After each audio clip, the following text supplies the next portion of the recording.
तो आप हमारे YouTube चैनल के अंदर आपका स्वागत है। हमने पिछले वीडियो में पढ़ा था लोकसभा की रचना व संगठन। आज हम अगले टॉपिक के अंदर पढ़ेंगे लोकसभा की शक्तियां और कार्य। लोकसभा को हम अस्थायी सदन भी कहते हैं। और लोकसभा को अस्थायी सदन क्यों कहा जाता है? क्योंकि लोकसभा को समय से पहले भी भंग किया जा सकता है, अर्थात 5 वर्ष के कार्यकाल से पहले भी प्रधानमंत्री के परामर्श पर हम लोकसभा को भंग कर सकते हैं और प्रधानमंत्री के परामर्श पर लोकसभा को भंग करने का अधिकार केवल राष्ट्रपति को है। अब हम शक्तियों और कार्य के बारे में पढ़ेंगे। पहली शक्ति है विधायी शक्ति। विधायी शक्ति में क्या होगा? भारतीय संविधान के अनुसार भारत के समवर्ती सूची, संघीय सूची, अवशिष्ट विषय और कुछ परिस्थितियों में राज्य विषय के बारे में भी कानून बनाने का जो शक्ति है वो लोकसभा को है। किस इसके बारे में? समवर्ती सूची,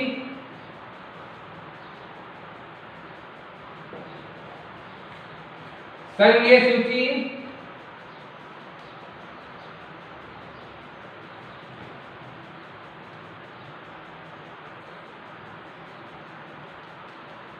अवशिष्ट विषय और कुछ परिस्थितियों में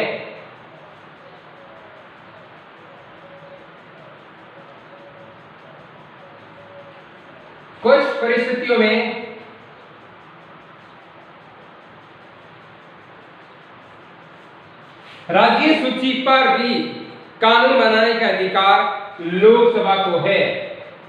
और समवर्ती सूची, संघीय सूची, अवशिष्ट सूची या अवशिष्ट विषय और कुछ परिस्थितियों में राज्य सूची पर भी कानून बनाने का अधिकार लोकसभा को है।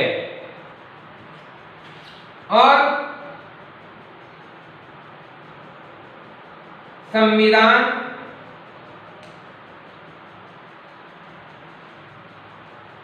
संशोधन,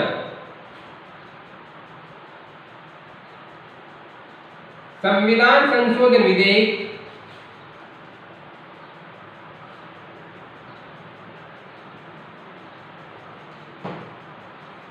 अवित्तीय विधेयक, संविधान संशोधन विधेयक और अवित्तीय विधेयक, इन दोनों विधेयकों को हम किसी भी सदन में ला सकते हैं या किसी भी सदन में प्रस्ताव ला सकते हैं। लोकसभा में भी ला सकते हैं और राज्यसभा में भी ला सकते हैं।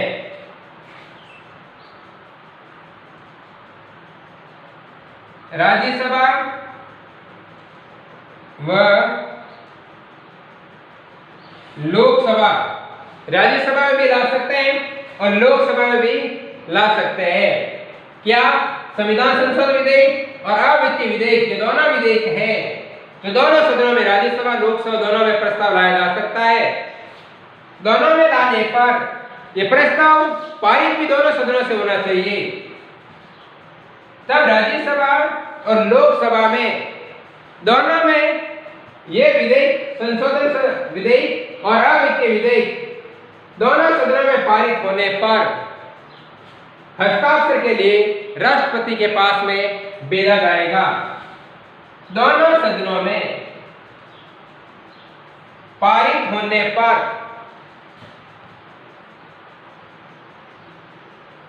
हस्ताक्षर हेतु राष्ट्रपति के पास भेजा जाएगा और राष्ट्रपति के हस्ताक्षर होने के बाद ये विधेयक है जो कानून बन जाता है। अब हम दूसरी शक्ति पढ़ेंगे, वित्तीय शक्ति। तो दूसरी शक्ति होगी हमारी वित्तीय शक्ति। वित्तीय शक्ति के बारे में हम अध्ययन करेंगे कि कौन कौन से विधेयक हैं या कौन से विधेयक लोकसभा में पारित होते हैं। अब हम पढ़ेंगे दूसरी से वित्तीय शक्ति।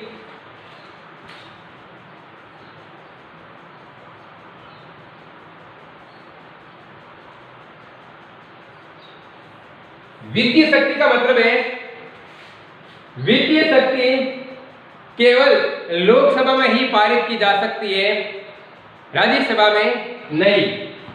अर्थात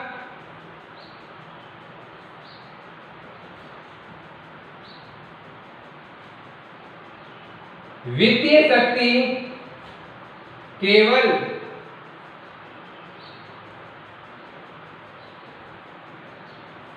लोकसभा में प्रस्तावित की जाती है। वित्तीय शक्ति है जो केवल लोकसभा में ही प्रस्तावित की जा सकती है। इसमें राज्यसभा की शक्ति गौण होती है। अर्थात अनुच्छेद 109 में कहा गया है कि वित्त विधेयक है, अर्थात धन विधेयक केवल लोकसभा में ही पारित किया जा सकता है, ये अनुच्छेद 109 कहता है। तो भारतीय संविधान के अनुच्छेद 109 में कहा गया है कि धन विधेयक केवल लोकसभा में प्रस्तावित किया जाएगा।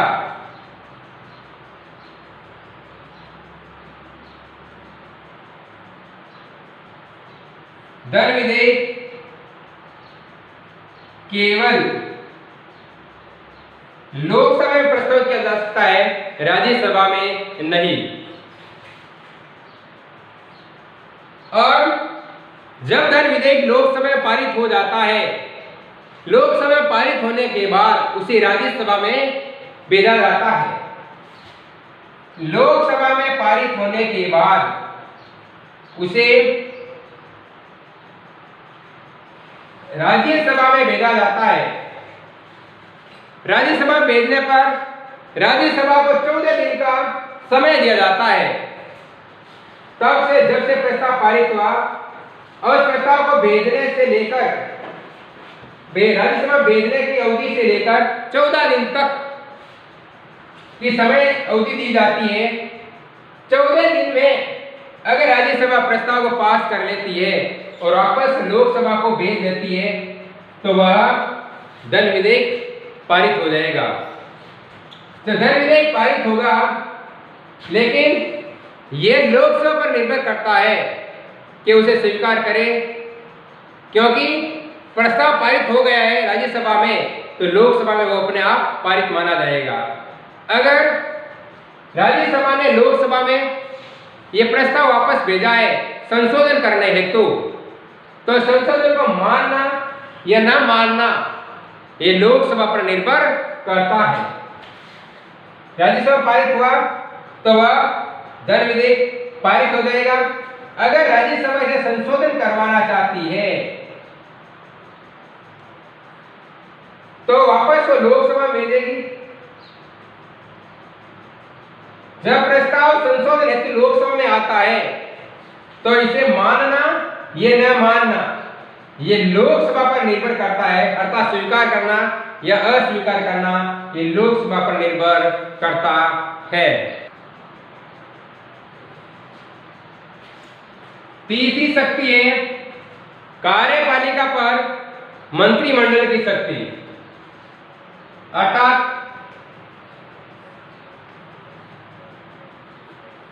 कार्यपालिका पर नियंत्रण की शक्ति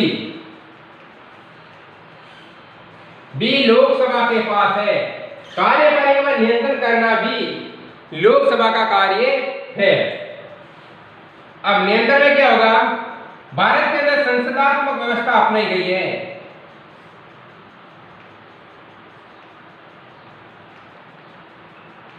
संसदात्मक व्यवस्था अपनाई गई है और संसदात्मक व्यवस्था अपनाई गई है तो कार्यपालिका अर्थात मंत्रिमंडल संसद के प्रति उत्तरदायी होती है, अर्थात व्यवहार में लोकसभा के प्रति उत्तरदायी होती है। कार्यपालिका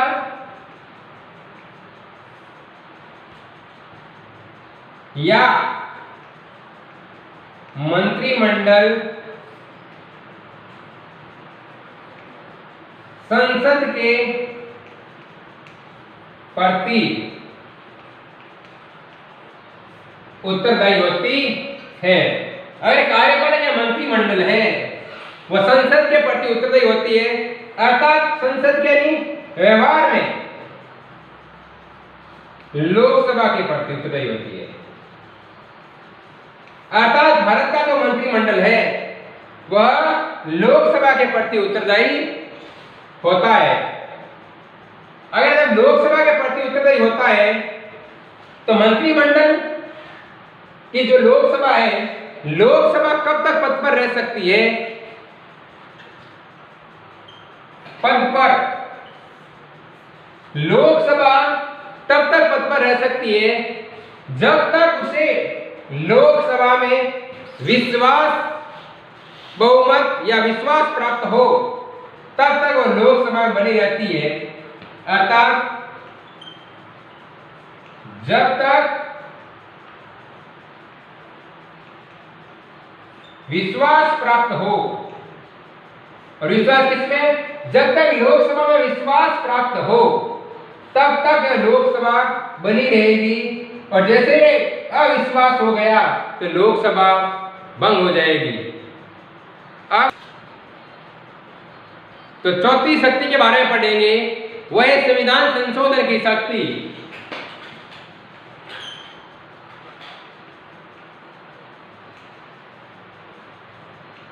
संविधान संशोधन की शक्ति। संविधान में संशोधन करने की शक्ति राज्यसभा और लोकसभा दोनों को प्राप्त है। अगर राज्यसभा लोकसभा दोनों मिलकर के संविधान में संशोधन कर सकती है। राज्यसभा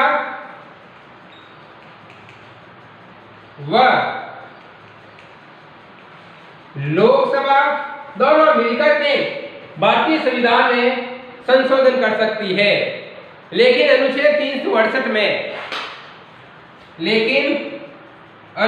368 में अधिकतर संविधान संशोधन केवल संसद के द्वारा किया गया है।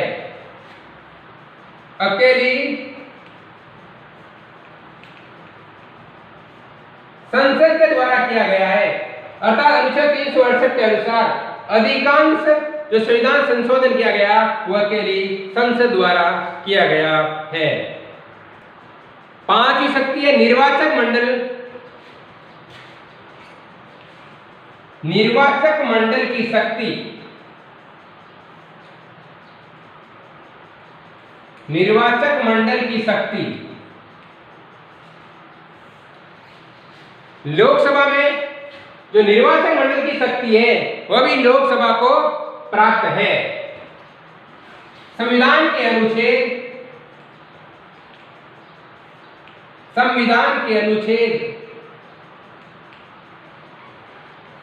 54 में कहा गया है कि लोकसभा के निर्वाचित सदस्य, लोकसभा के निर्वाचित सदस्य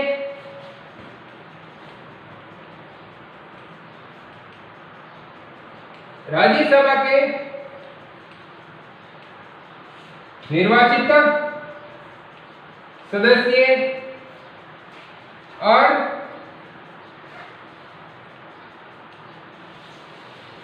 राज्य विधानसभा के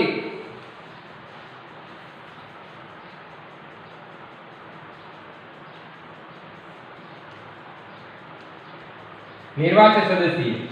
अर्थात लोकसभा के जो निर्वाचित सदस्य है वो राज्यसभा के निर्वाचित सदस्य और राज्य विधानसभा के निर्वाचित सदस्यों के साथ मिल करके राष्ट्रपति का निर्वाचित करता है। ऐसा अनुच्छेद 54 में उल्लेख किया गया है।